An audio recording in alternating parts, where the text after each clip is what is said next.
Good morning and welcome to the Morning Scoop for Monday, November 23rd. This is your daily Buckeye fix. I'm Tom Orr. The Illinois game is in 5 days, and the game against Michigan is in 19 days. Ohio State is coming off what was, frankly, just kind of a weird Saturday. They built up a 35-7 lead in the third quarter against a team that was ranked in the top 10. But then by the end of the game, it seemed like most people came away with more concerns about this year's team than they had at the beginning of the day. Buckeye Scoop's Bill Greene is here to help me try to make sense of it all. Bill, are you more or less confident in Ohio State's chances to win a national championship after that Indiana game? Probably about the same, Tom. I've felt all along, you hit the nail on the head when you used the word weird to describe that game. And I think that's the best description. And it probably describes the year of 2020 in college football about the same. This is just a year where you have to be there. You got to get your invitation to the dance, and then you have to be playing your absolute best football there, to win a national title. So in that respect, Ohio State pretty much solidified their spot in the Big Ten title game. And you got to get to the Big Ten title game before you get to the playoffs. So step by step, they're right where they need to be. They definitely need to play better. But we've seen a lot of Ohio State teams in the past that were October or November national champions, and they didn't win the January national championship. So a lot to work on now, but, had they lost that game to Indiana, I think, it would have been a disaster, and they won. So a lot to work on, a lot to do moving forward. I think if you look at the gambling odds, and everybody can have an, and that's great, but their opinions are backed by their money. So Ohio State is still the number 2 favorite to win it all right now, and they're not that far behind Alabama, but they're not that far ahead of Clemson either. So it's still a jumble, and, Ohio State is the second most likely team to make it to the playoffs right now behind Alabama. So I think everything is on schedule with a lot of stuff that needs improved. I think I would leave it that way. Yeah, well, one of the things that seems like the biggest, most obvious thing that needs to be improved is that pass defense. Ohio State gave up 3 long touchdowns to Ty Freifogel in the second half. He finished it with more than 200 yards receiving. Tony Gerdeman came up with a great stat on Sunday afternoon. Ohio State gave up 4 completions of 50-plus yards on Saturday. They had 4 of them in that one game. They only had 1 all of last year. And, 2018, which is like the gold standard for terrible modern Ohio State defenses, they gave up 4 all season. So they had as many in that one game as they did in the entire 2018 season, which everyone looks at as the worst Ohio State defense of, the modern era, probably. So after the game, Ryan Day said issues that they were having usually come down to a combination of personnel and scheme and coaching, and some combination of those. So to you, what needs to happen to actually get that fixed? We've talked about this since we opened our door, and most of the people on our side, our staffers, kind of felt like there was no way they could play this single high safety look with their personnel. And I think that's being proven out right now. I just don't think they have the guys. When you had Fuller and Arnett and Okudah combined with Shaun Wade as your number 3 cover guy, that was an amazing defensive backfield to run a very complex scheme. I think they need to dial it back a little bit. I would go to the too high Tampa 2 safety look, put 2 guys about 20 yards off the ball, limit big plays. And that kind of coincides with what Tony's stat was there. I think this team the front 7 is really good. And I think if Ohio State would go to more of a scheme where they force teams to go 80 yards in 12 plays and hope that Werner or Zach Harrison or Togai will make a play, maybe cause a turnover before they get those 80 yards in 12 plays. But boy, the 40, 50, 60-yard plays in one chunk, you just can't have that, and the question is, can they stay with the defense they're playing right now and get everything fixed? And maybe they can. Or is it time to go to a more simpler, more conservative, straight up Tampa 2, the way, Haycock and Trussell played it in the old days, make people take their time moving down the field to get in that end zone and think that your talent will force a turnover or force a third down stop along the way. Well, I mean, you mentioned the front seven a minute ago, and Ohio State only had a couple of sacks against Indiana, I believe, but the pass rush was in Michael Penix's face for a lot of the afternoon. I was down in A-Deck shooting photos and going through the pictures after the game. It was amazing how often there was, someone with a hand right in his face, or Tommy Togiai get his hand up and tipped a pass at one point. I mean, they had guys in his face all day, even if it didn't show up in the sacks category.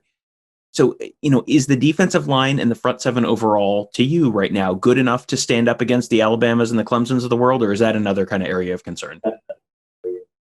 No, I think they are good enough. And I think you hit the nail on the head. If you look at the stats, 2 sacks in 51, pass attempts, it's not the greatest.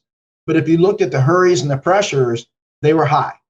So they just weren't getting sacks, but they were affecting Michael Penix. So, you don't have Chase Young right now, okay, who was the number 2 overall pick in the draft. So you really don't have a guy that's commanding the double team, that's getting all the attention, but as a group, collectively, very deep. I mean, they play a ton of guys on that D line, and they've all been really productive. So I'm not really concerned there at all. You can't, I think it's a mistake to compare this defense to last year's defense. Every year's a new year, So, what team out there right now feels that they're better than what they were last year, given the circumstances of 2020, how the practices were messed up, the schedules are so convoluted? Who feels so much better right now than they were last year? I don't think Clemson's better than they were last year. So I wouldn't be too worried. Alabama looks like they're better. But would you rather face this Alabama team, or would you rather face last year's team with a healthy Tua and then Judy and all those guys when Jalen Waddle was the number 4 guy in that receiving core? I wouldn't want to play that team. I'll take this year. I'll take my chances with Mac Jones having one stud receiver. They're great. I mean, Alabama's really good, but I'd rather play this year's team than last year's team. The research is clear, Tom. You got to be able to score 40 points back games to win a title. And I think this Ohio State team is better prepared to do that than last year's team was. So in that respect, I think they're right on schedule. Yeah, you go through the defenses, and Clemson had that game where they gave up 46 points or whatever it was to Notre Dame in South Bend. Alabama almost got beat by Ole Miss earlier in the year, gave up 40-something points to Ole Miss, and Ole Miss is no great shakes this year. So, yeah, I think it is easy to get a little parochial and say no one is having problems like this. Well, everyone is having their own different flavor of this problem, and no one looks like they have a fantastic defense. So the over under on the lowest score of any team in the playoff this year might be about 38 points. It's going to be there are going to be a lot of 52-48s in those real high stakes playoff games. So that should be fun. Should be entertaining. On the other side of the ball for Ohio State, it was like bizarro world on Saturday. The rushing game, which had not been great, was really, really solid.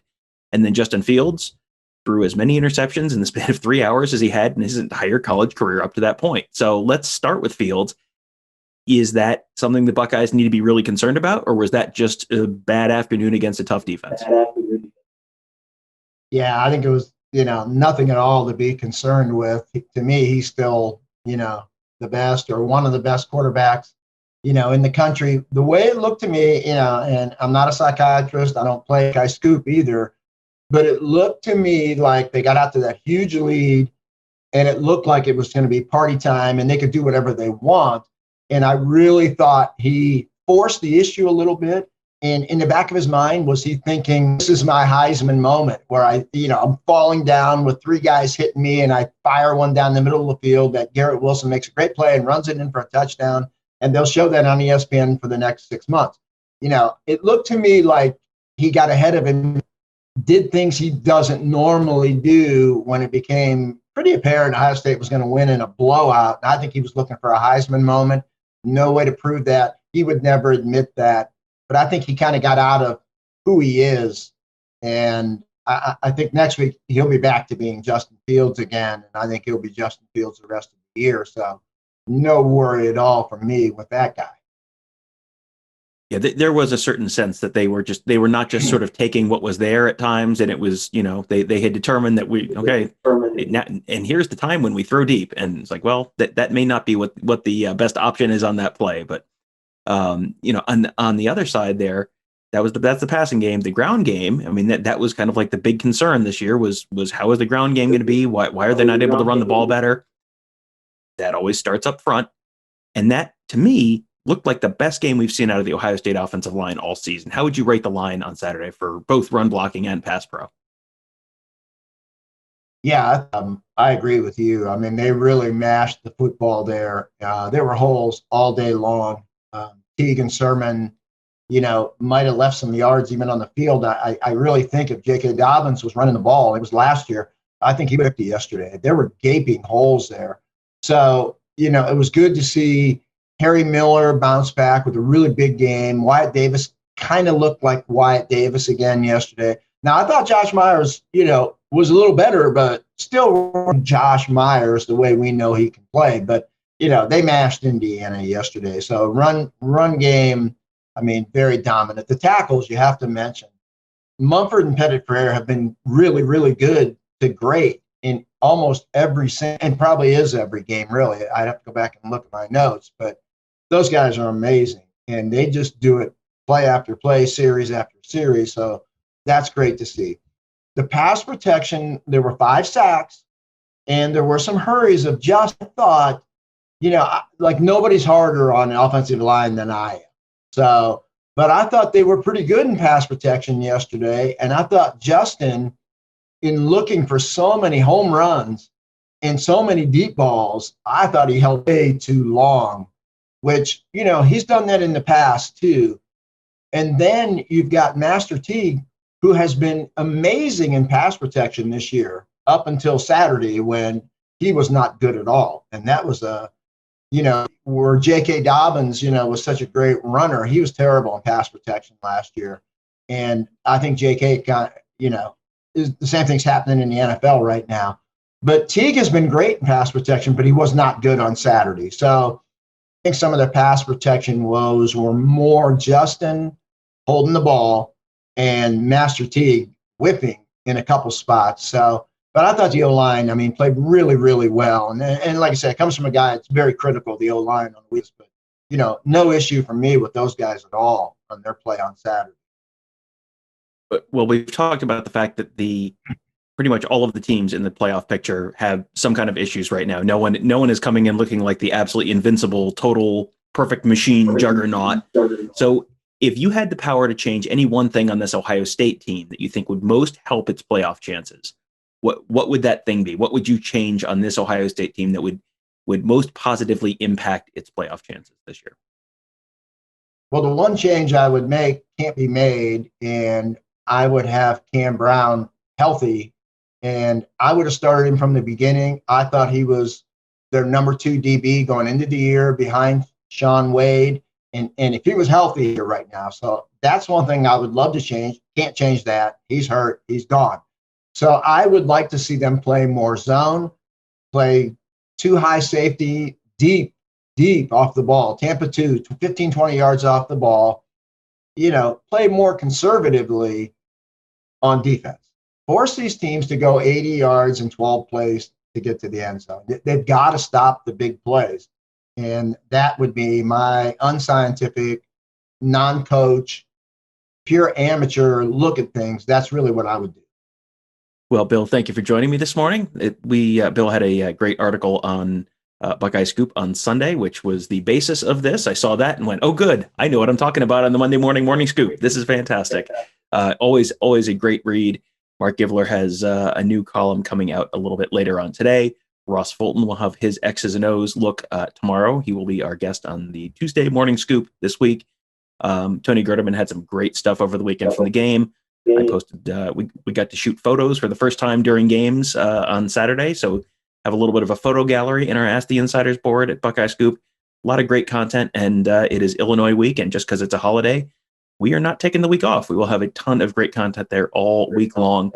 And we will also probably, I think we're going to be front loading some of our podcasts this week. I know Turner Gooderman and I are going to be doing that with Buckeye Weekly, as we know some of you guys will be going over the river and through the woods to grandmother's house or wherever you're going this week for Thanksgiving. So we will try and give you as many podcasts as we can early in the week, so you can listen to those while you're fighting traffic on Tuesday or Wednesday, or sitting looking annoyed at Black Friday shopping on Friday. Whenever you want to listen to them, we will try and get them to you a little early this week so you can enjoy those at your leisure. We hope you guys have a wonderful day. Thank you for joining us today. Have a great day. We will talk to you tomorrow.